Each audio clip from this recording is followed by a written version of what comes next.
राम राम साथियों, जय जवान जय किसान। आज मैं आप सब लोगों को दिखाने जा रहा हूँ एक ऐसा केस जो कि पिछले 2 महीने से बीमार बताया जा रहा है। तो पहुँच चुके हैं हम उस पशुपालक के घर पे।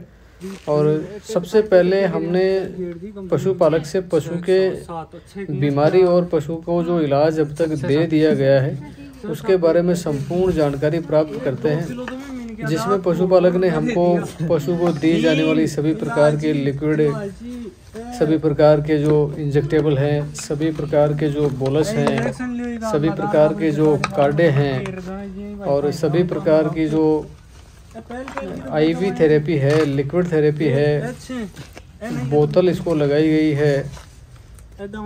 कंप्लीट जितने भी इंजेक्टेबल पाउडर इलाज इन लोगों ने पिछले 2 महीने में किया है और किसी भी डॉक्टर से, किसी भी वेटनरी कंपाउंडर से करवाया है, उसकी संपूर्ण जानकारी इन्होंने हमें प्रदान की है।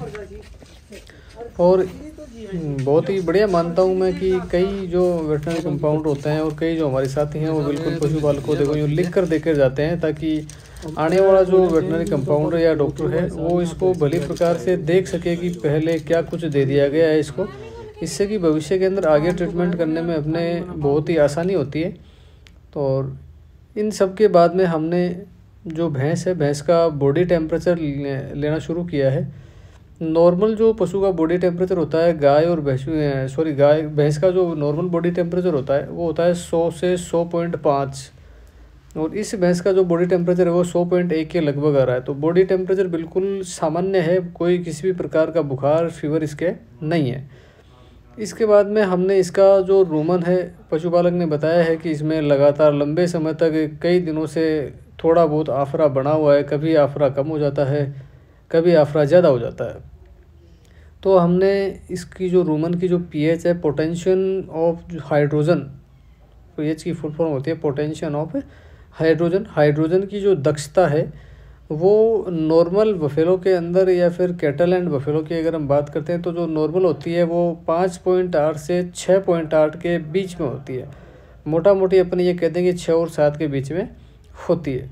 तो इसके लिए हमने पशु की जो कोल है, कोल में ट्रोकार कैनोला इंजेक्ट किया है।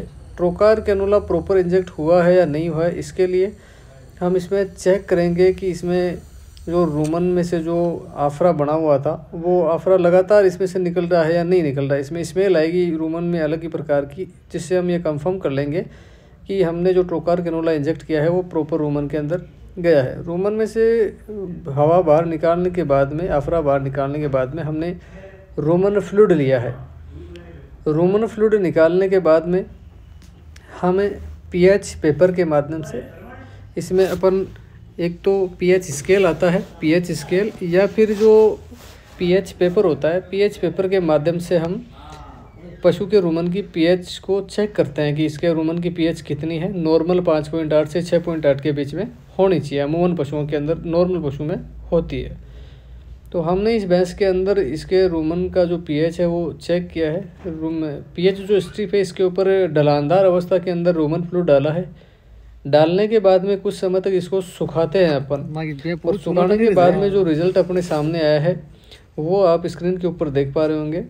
हमने जो डायग्नोसिस इसका किया है वो ये है कि रूमन का जो पीएच है वो लगभग 8 के लगभग इस भैंस का रूमन का पीएच आ रहा है। नॉर्मल 5.8 से 6.8 होता है, जबकि इसका 8 के लगभग पीएच स्ट्रिप के ऊपर हमने रीड किया है, जो कि बहुत ज़्यादा वेरिएशन नहीं है, बहुत ज़्यादा ख़राब नहीं है।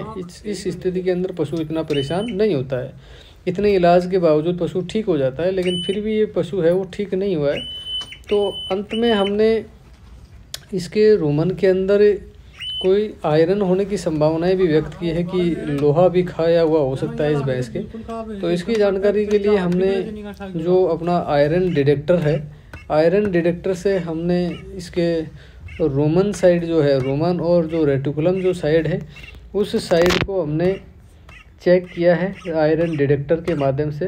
तो आयरन डिटेक्टर के माध्यम से हमने जब इसको चेक किया है तो इसके अंदर लोहा उपस्थित होने की संभावना ही हुई, क्योंकि जैसे ही हमने आयरन डिटेक्टर को इसके नज़दीक में लेकर गए तो आयरन डिटेक्टर बीप के साथ में लाल बत्ती के साथ के अंदर बीप करने लगा, आवाज़ निकालने लगा। इसका मतलब इस भैंस ने ज़रूर लोहा खाया है। ज़रूरी नहीं है कि लोहा अभी खाया है, हो सकता है बहुत पहले लोहा, कील, आलपिन आदि भैंस ने खाई है, जो कि अब जाकर इसके लिए प्रॉब्लम बन चुकी है, क्योंकि रूमन के अंदर हो सकता है, रेटिकुलम में हो सकता है। तो पशुपालक ने हमने समझा दिया है कि इसका एकमात्र उपाय है कि इसका ऑपरेशन करवा लिया जाए। इसके ऑपरेशन के अलावा इसका कोई उपाय नहीं है। दवाइयों के माध्यम से यह बिल्कुल भी ठीक नहीं होगा। तो पशुपालक ने ससम्मान हमारी बात मानी और दूध की चुस्कियों के साथ में हम वहाँ से विदा हो गए। धन्यवाद साथियों।